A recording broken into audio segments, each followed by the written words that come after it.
Welcome back. Welcome back to another episode of the Bench Mob Ent podcast, the best sports podcast in New Jersey. We have special guests on with us today from Alabama, Christabel Ezumah. How are you doing? I'm doing good. Thank you for hopping on with us. Before we even get started and we start talking about transferring and when did she start basketball and her love, we gotta read the resume real quick. Just so y'all don't know, if y'all don't know, all CAA third team, all CAA defensive team, a part of the 500 rebound club, 31 games started, all of them, 12.4 PPG, 8.2 rebounds, and 1.8 blocks. Had a career high 28 points last year. When did this love for basketball start for you? What's your earliest memories of playing basketball? I guess I would say like third grade is when I started playing. I was on the all-star team after the first year. I was on the all-star team and I met like a lot of friends. And then from there, I just kept hooping. And I was like, okay, I kind of like basketball towards like middle school. I was playing like on the upper levels with the eighth grade team when I was like in seventh grade. And I was like, I like basketball because then I started playing AU and AU was that was probably the best times of basketball was AU season. So I saw and I read within our research that you also played volleyball. Was there any chance that you could have been playing both, or your love was just solely towards basketball? I liked volleyball a lot. I could have played volleyball too, but I think I just liked more of the physicality of basketball, and volleyball was more like you just hit the ball, spike it, everybody cheers, and it's like I liked basketball because it was more competitive for me, honestly. I like that. I like that. I think you would have been fine in either sport, but you were in basketball. So I mentioned some of your stats that you played at your previous school. You transferred to Alabama. What was the thought process in transferring to Alabama, and why did you choose Alabama? Again, reading those stats, you did what you were supposed to do. You killed it at the previous school for sure. Did your thing. Why Alabama? For me, I wanted to one be closer to home because I've been far away from home for a long time, and I wanted to also expand my game and play on a higher level. Obviously, the SEC is a very great conference to play in, and the opportunity to do that is really amazing with people that I know that want to win collectively and get each other better every single day. Alabama just feels like home, and it's really a family, honestly. And we always push each other every day to be better, and I really love that. Think that's dope. And like you said, SEC, that's great comp right there. No doubt in my mind that your game is going to translate over there to Alabama. You started in third grade. Were there any players that you looked up to or that you tried to model your game as you were growing up?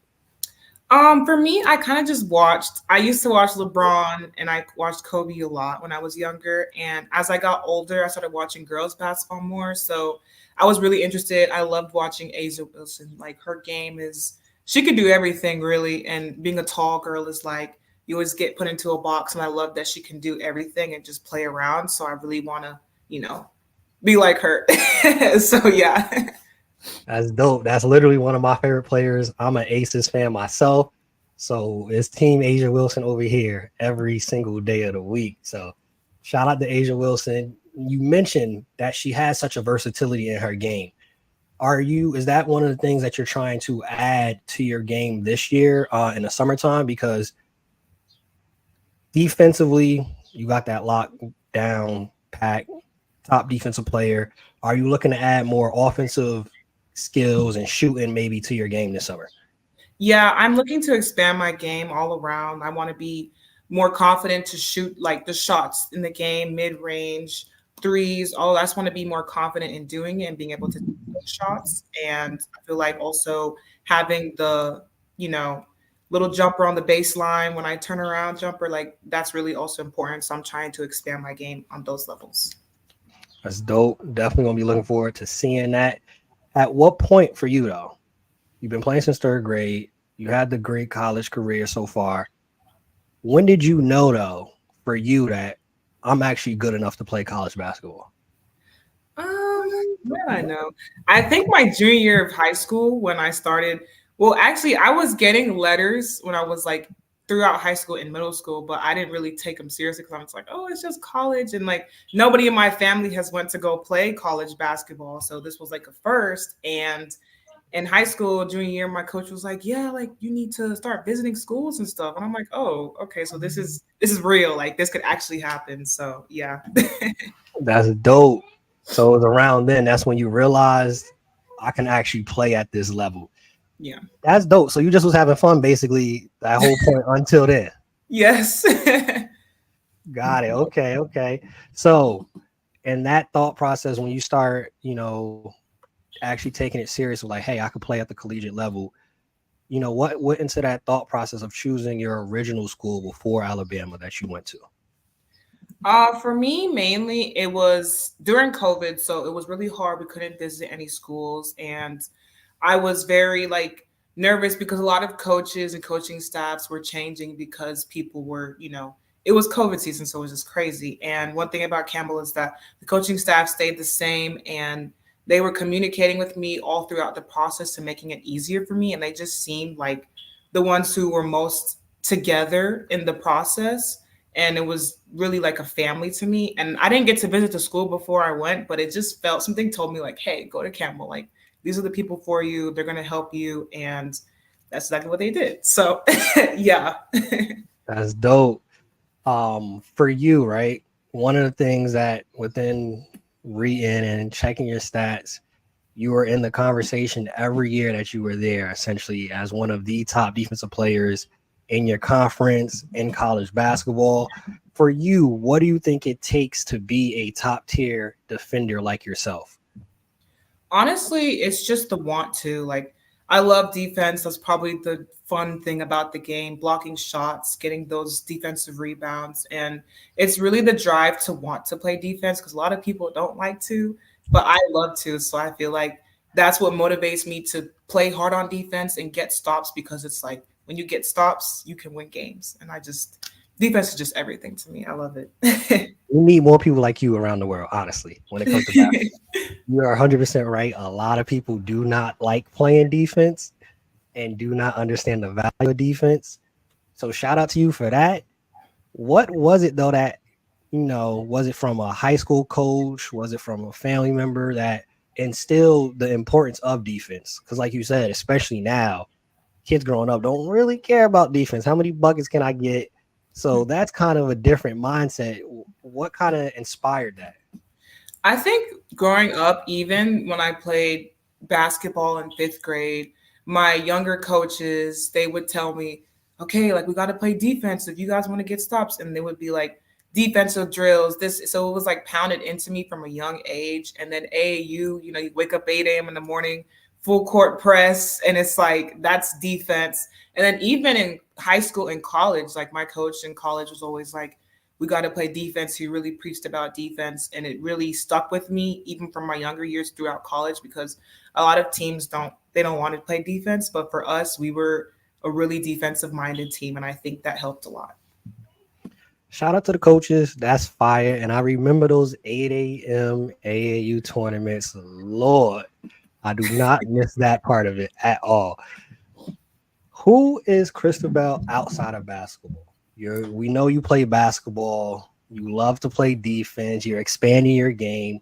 Who are you outside of basketball? I guess what I say is I'm really like anybody. I'm everything. Like I like to do a lot of things. I don't know. It's a good question. I do a lot of things. I go out with friends. I hang with my family.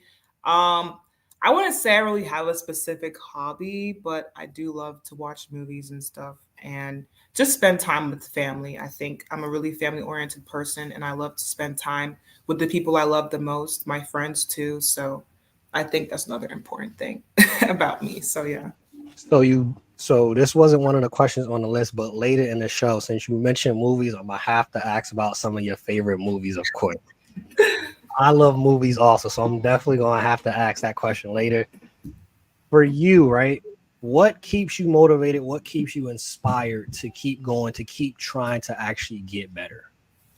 I would say just the love for the game, first of all. And also I have a little sister who plays basketball. So I really want to be that representation for her and to show her that, your older sister could do it. You can do it too. Like, don't give up on your dreams.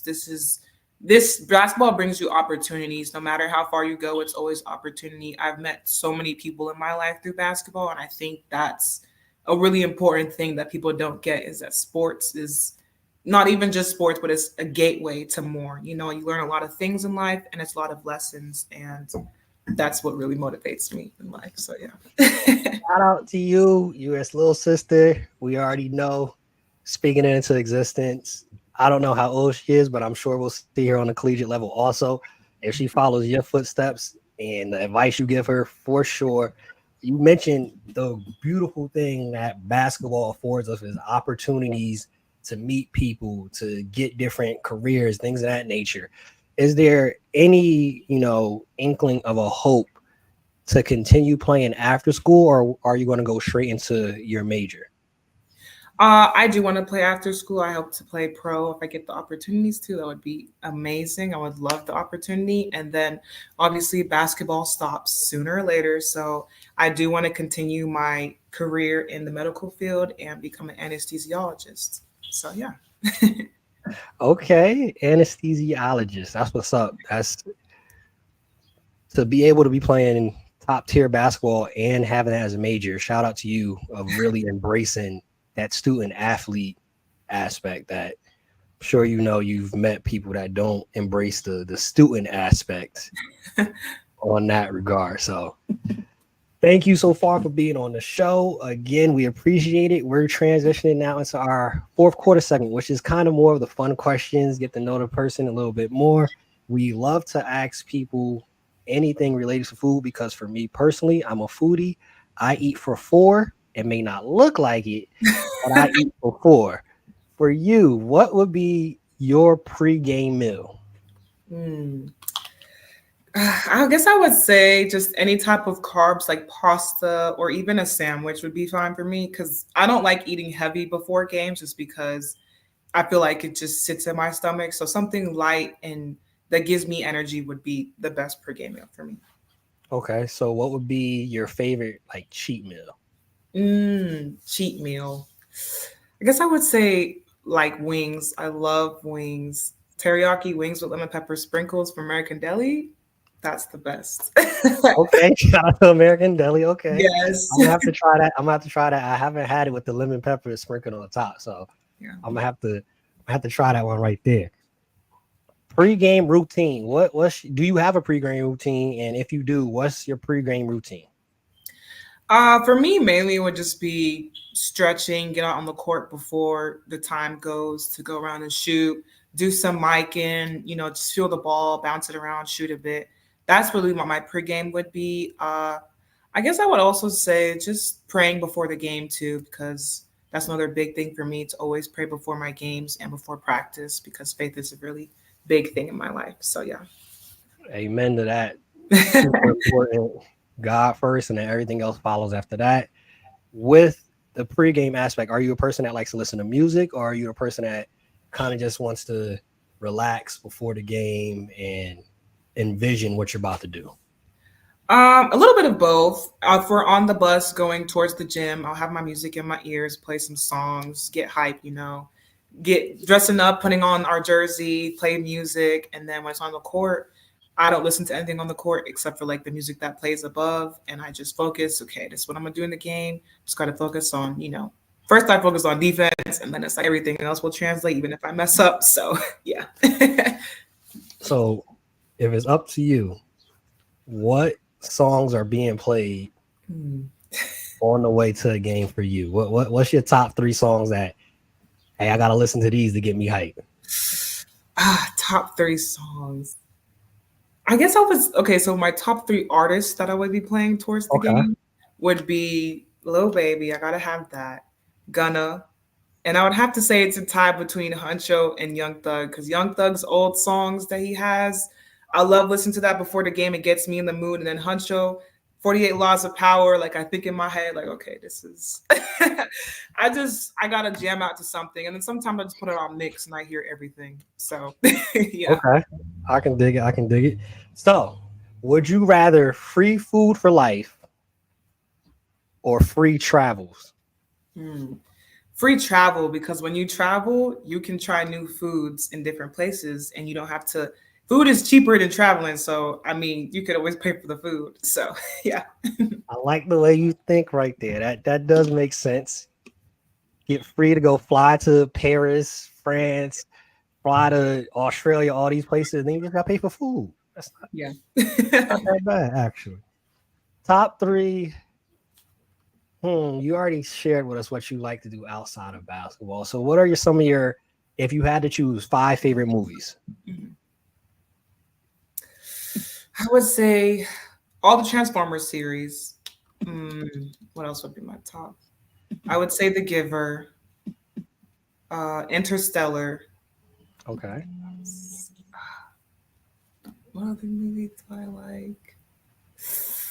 I would say I kind of like scary movies, so I would put like the Insidious series, and I would also say The Meg with the shark in it.